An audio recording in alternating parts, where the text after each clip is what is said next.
गुरुदेव कहते हैं, धृतराष्ट्र आँख से अंधे हैं। दूसरी तरफ प्रधानमंत्री जी दिमाग से अंधे हैं। धृतराष्ट्र पुत्र मोह के कारण अंधे हैं और प्रधानमंत्री जी मित्र मोह के कारण अंधे हैं। धृतराष्ट्र हर हाल में अपने पुत्र को राजा बनाना चाहते हैं, चाहे उनका पुत्र कितना ही अयोग्य क्यों ना हो। उसके लिए वो किसी भी मर्यादा को तोड़ सकते हैं, कोई भी गलत कदम उठा सकते हैं, कितना भी झूठ बोल सकते हैं, कितनों को भी धोखा दे सकते हैं। दूसरी तरफ प्रधानमंत्री जी अपने मित्र को दुनिया का सबसे बड़ा आदमी बनाना चाहते हैं।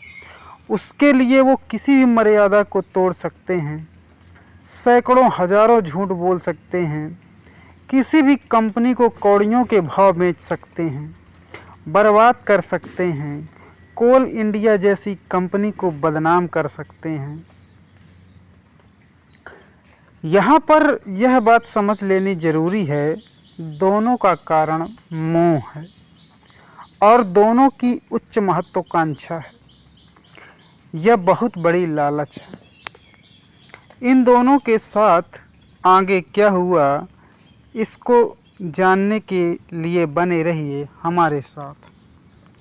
मैं अपनी बात शुरू करूं, उसके लिए एक दोहा मुझे याद आता है कि मक्खी गुड़ में गड़ी रहे, पंख रहे लपटाए, हाथ मले और सर धुने, लालच बुरी बलाए। इसका अर्थ है कि कबीरदास जी कहते हैं कि जब मक्खी गुड़ में बैठती है तो उसे लगता है कि यह पूरा गुड़ मैं ही खा लूं। उसे इतना लालच आ जाता है कि उसे इतना भी ध्यान नहीं रहता कि उसका मुंह और पंख लालच के कारण गुड़ से चिपके जा रहे हैं। और जब गुड़ खा लेती है तब उसे एहसास होता है कि ज़्यादा खाने के चक्कर में उसके पंख गुड़ से चिपक गए हैं और उसका शरीर भारी हो गया है। अब वह उड़ नहीं सकती है। बाद में उसे अपनी जान गंवानी पड़ती है। दोस्तों, यदि मक्खी अपने शरीर भारी होने के पहले गुड़ खाकर उड़ जाए तो उसे गुड़ भी मिल जाएगा और जान भी बच जाएगी। लेकिन लालच की वजह से सब कुछ खो गया, अस्तित्व ही मिट गया। दुर्योधन के पास क्या नहीं था। हस्तिनापुर जैसा महान साम्राज्य था, कर्ण जैसा दानवीर मित्र था, भीष्म पितामह जैसे महान इंसान थे, विदुर जैसा महाविद्वान महामंत्री थे। लेकिन दुर्योधन का लालच, वो बंजर जमीन जहाँ पर पांडवों ने खुद से मेहनत करके महल बनाया, राज्य को स्थापित किया, वो हर तरीके से उनके राज्य को हड़प लेना चाहता था। उसे हड़पने के लिए उसने क्या क्या षड्यंत्र नहीं रचे। न सही देखा न गलत, न द्रौपदी जैसी भाभी की इज्जत की, न युधिष्ठिर जैसे धर्मराज भाई की परवाह की। अंततः क्या हुआ? वही हुआ जो मक्खी के साथ लालच के कारण सब कुछ खो गया, अस्तित्व ही मिट गया। जो मिला था आखिर में वो भी चला गया। दूसरी तरफ प्रधानमंत्री मोदी जी की बात करते हैं।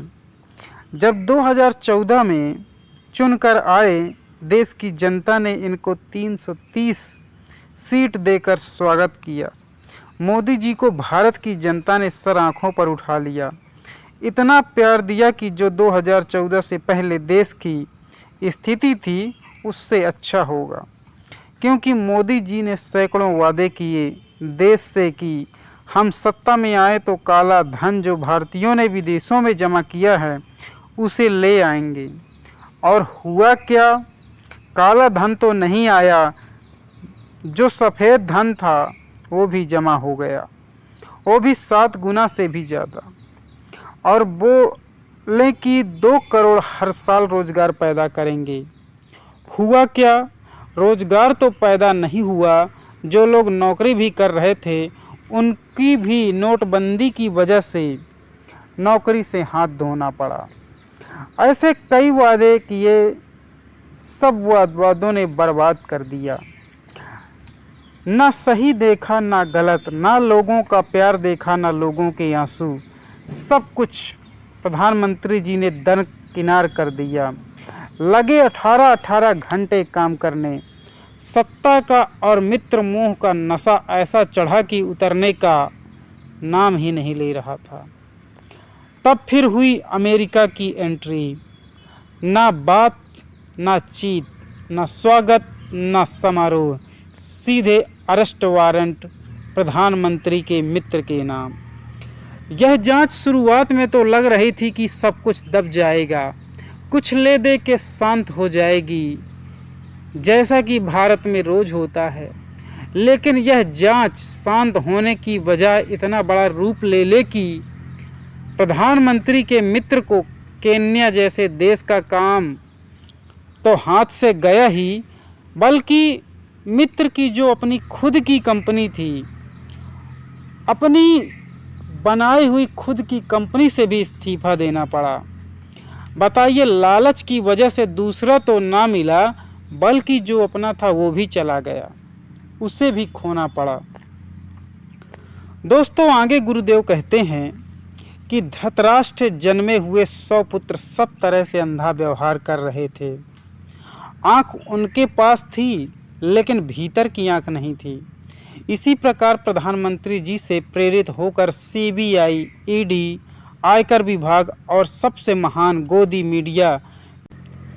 मीडिया जो आँख होते हुए भी अंधापन फैला रही है, एक दिन इन सबको भी जवाब देना होगा। दोस्तों, इतने बड़े पद पर होते हुए भी ऐसा क्यों हुआ? किसी ने सोचा है कि प्रधानमंत्री जी जो दौड़े दौड़े अमेरिका जाते थे, आज बुलाने पर भी नहीं जाते हैं। प्रधानमंत्री जी के मित्र एशिया में सबसे बड़े आदमी होने के बावजूद जो आपकी अदालत में शान से इंटरव्यू देते थे, आज कुछ भी नहीं बोल पा रहे हैं। इसके लिए मुझे याद आता है गुरुदेव के 2 शब्द। गुरुदेव कहते हैं, निंदक नियरे राखिए आंगन कुटी छवाए। प्रधानमंत्री जी के शासनकाल में जो मीडिया के लोग सत्य बोलते थे, जो निंदा करते थे, जो गलत को गलत और सत्य को सत्य कहने का दम रखते थे, उनको प्रधानमंत्री जी ने अपने से इतना दूर कर दिया कि उनकी आवाज़ तक न आए। ऐसे योग्य लोगों को सबको घर में बिठा दिया और चोर चापलूसों को अपने करीब बैठा लिया।